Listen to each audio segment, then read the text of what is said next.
Bonjour et bienvenue dans cette session de formation en management des ressources humaines. Aujourd'hui, nous allons aborder un module très important qui est la rémunération. La rémunération est aujourd'hui l'un des éléments les plus importants et les plus complexes à traiter dans les entreprises puisqu'elle est un facteur de motivation. Donc, il est important d'accorder une attention particulière à cette activité.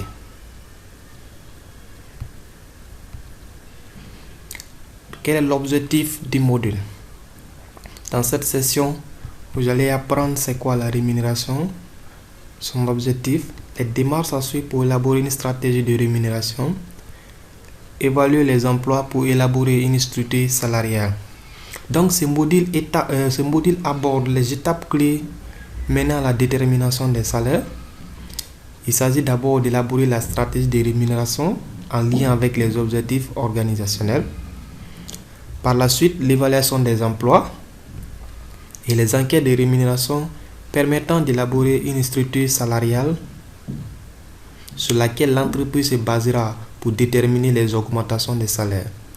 Le défi ici est donc de réussir à offrir une rémunération juste et équitable qui saura satisfaire les employés tout en respectant la capacité à payer de l'entreprise. Après la fin de ce module, vous serez capable de mettre en place une politique de rémunération au sein d'une entreprise. La rémunération étant un facteur de motivation pour les salariés, elle est aussi une activité ayant un impact important sur la performance de l'entreprise. Une gestion efficace de la rémunération permet de contrôler les coûts liés à la main-d'œuvre, mais aussi d'attirer et de retenir des candidats compétents. Les choix stratégiques, c'est-à-dire à long terme concernant la vie de l'entreprise, qui sont faits quant aux différents aspects de la rémunération, peuvent avoir des impacts importants sur le climat, l'atteinte des objectifs organisationnels, les comportements des employés. C'est pourquoi il est important de prendre le temps de réfléchir aux moyens les plus appropriés à adopter dans le contexte particulier de son entreprise.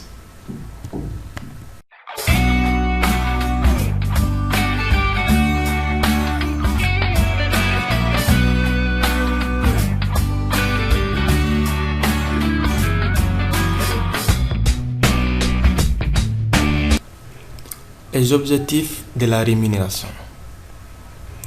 Le premier objectif de la rémunération, c'est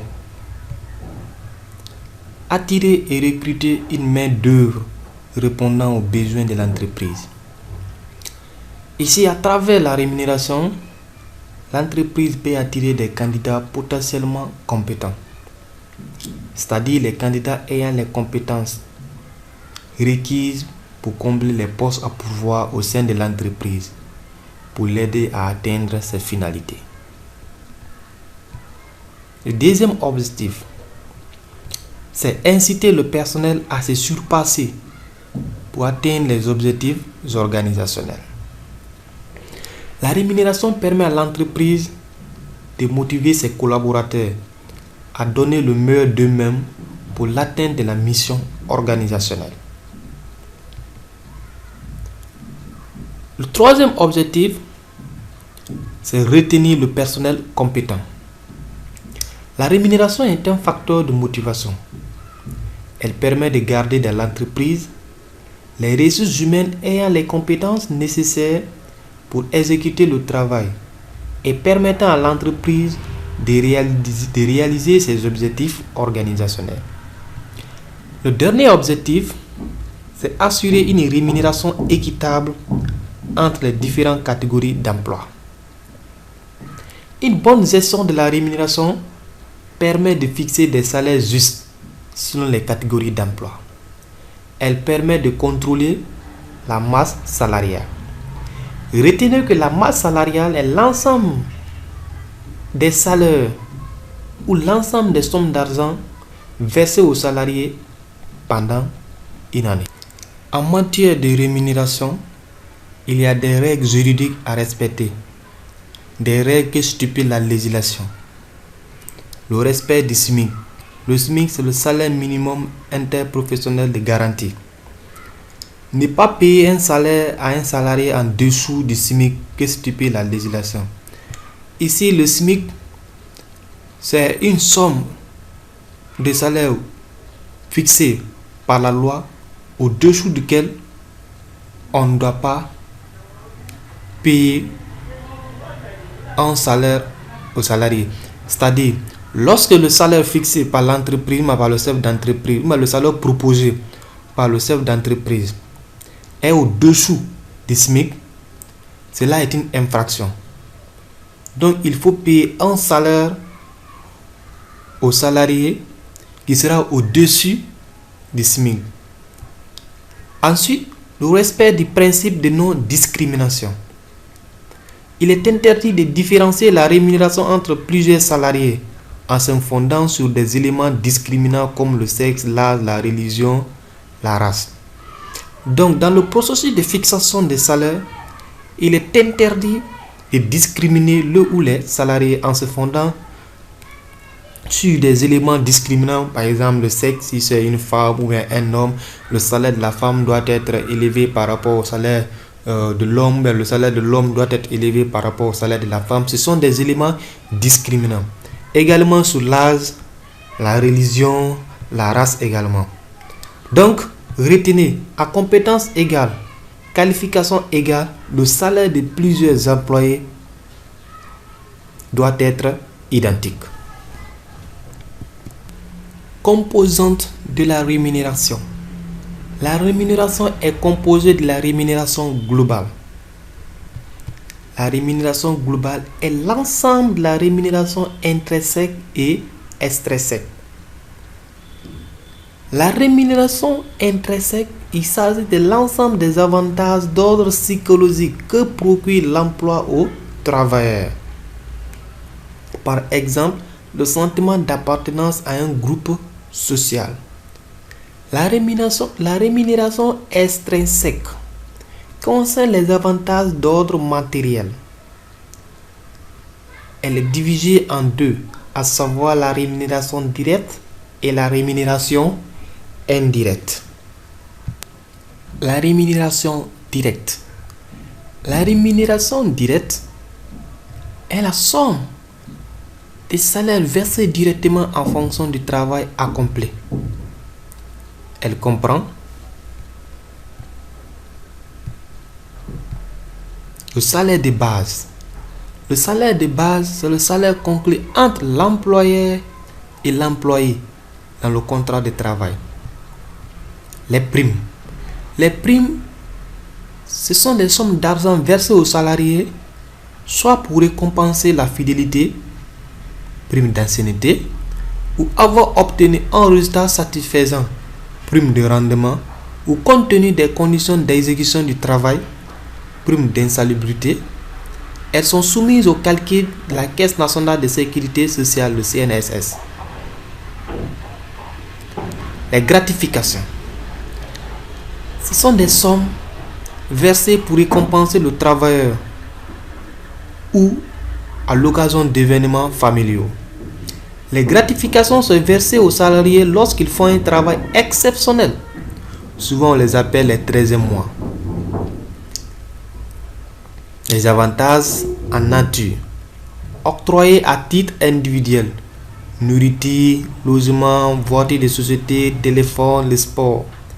C'est une partie intégrante du salaire.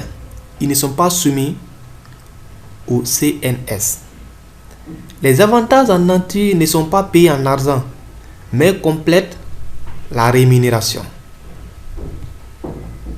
Les indemnités. Somme d'argent versée par l'employeur pour rembourser un préjudice porté à un travailleur ou des frais supportés à l'occasion d'un travail. La rémunération indirecte. La rémunération indirecte est sans lien avec le travail effectué. On y trouve le paiement des heures non effectuées, les programmes de sécurité et autres services et privilèges accordés par l'entreprise aux employés, comme les vacances congés, les régimes de retraite, la reconnaissance au travail, le développement personnel et professionnel.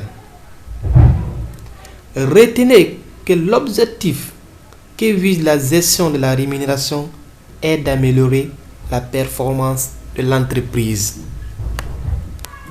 Attention, ne confondez pas le salaire, la rémunération, le salaire de base et le salaire net.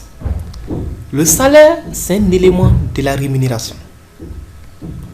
Tandis que la rémunération, c'est l'ensemble des avantages qui découlent de la relation de travail. Donc, le salaire est inclus dans la rémunération. Par ailleurs, le salaire de base, c'est le salaire conclu entre l'employeur et l'employé. Tandis que le salaire brut, c'est le salaire de base plus les compléments de salaire. Primes, avantages, indemnités, les heures supplémentaires. Par contre, le salaire net, c'est le salaire que perçoit réellement le salarié après déduction des retenues sur salaire. Démarche de mise en œuvre d'une politique de rémunération. La mise en place et en œuvre d'une politique de rémunération suit un processus à 4 étapes, à savoir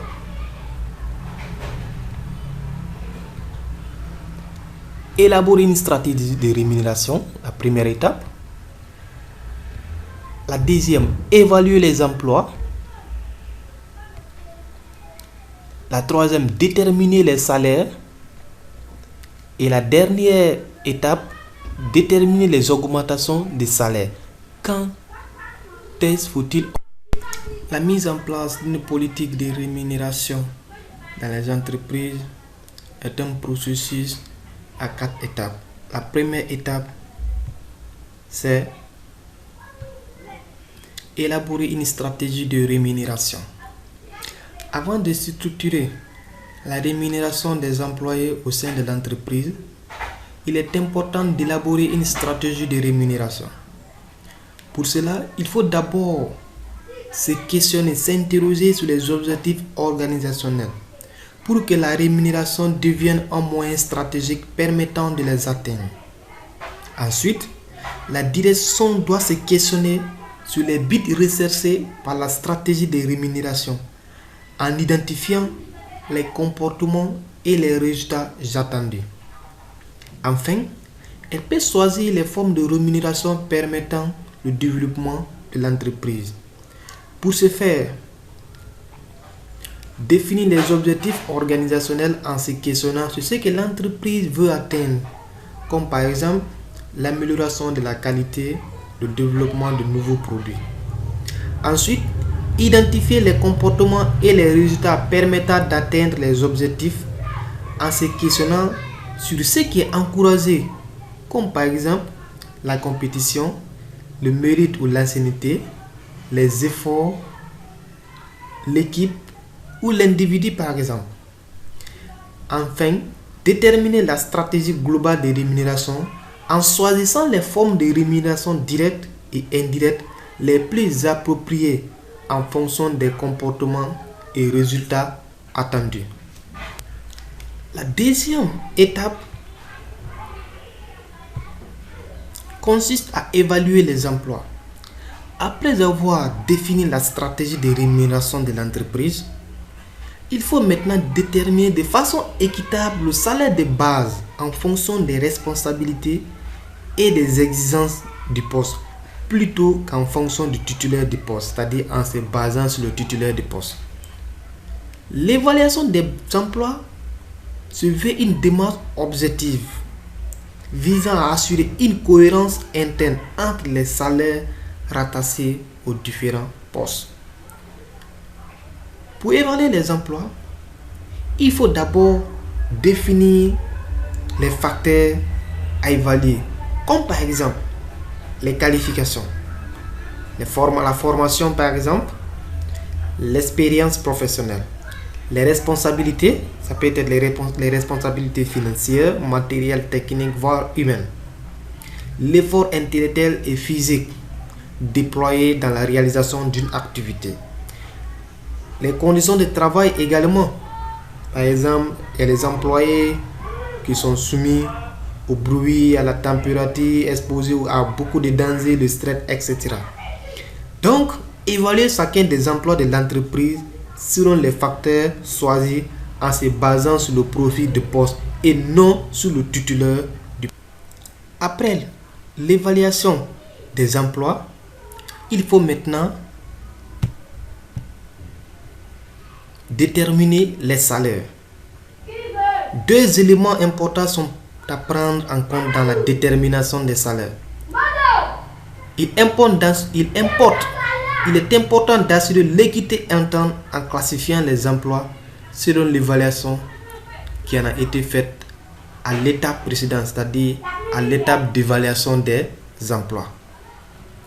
Et l'équité externe en offrant des salaires comparables à ceux du marché de référence.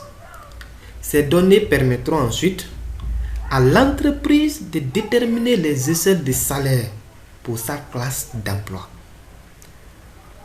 Pour le faire, il faut créer des classes d'emploi en regroupant les emplois ayant obtenu des cotes similaires lors de l'évaluation des emplois. Obtenir de l'information sur la rémunération offerte sur le marché du travail pour des emplois similaires à ceux de l'entreprise. Ensuite, déterminer pour chaque emploi la classe d'emploi, le niveau de rémunération qui sera offert par rapport au marché.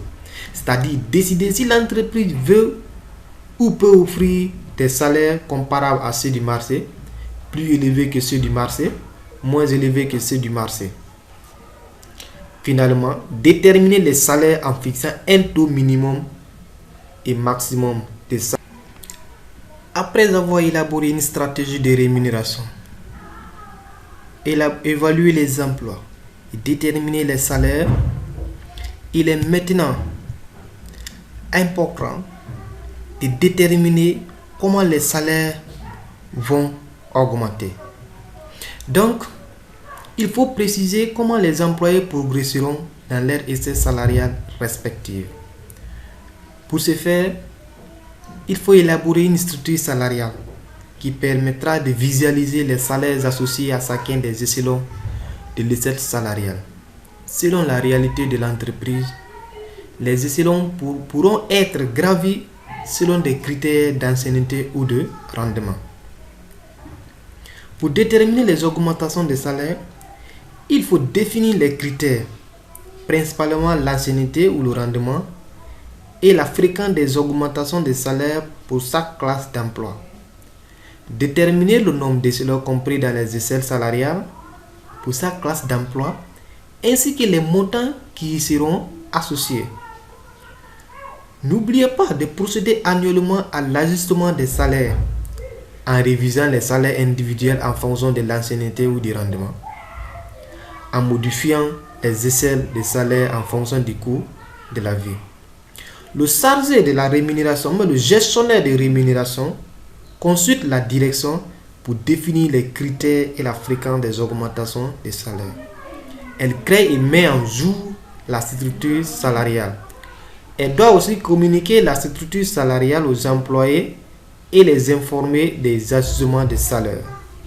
La direction, à son tour, doit approuver la structure salariale.